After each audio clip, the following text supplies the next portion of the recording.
to a workflow and start using your Monday service actions. How do you get this used? You just need to go into your workflow, your regular workflow setup. You have your trigger set up, maybe a pipeline stage changed, or maybe a tag added to a contact, whatsoever be your trigger.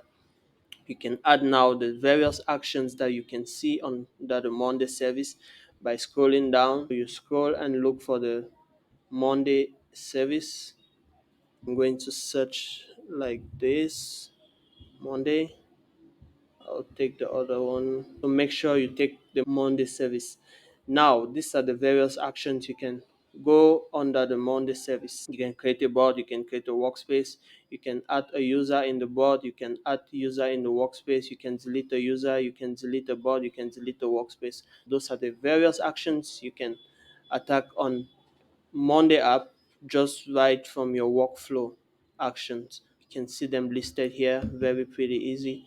And yeah, to create a bot, you just need to put in the bot name and you select the bot kind. You save, that action is done.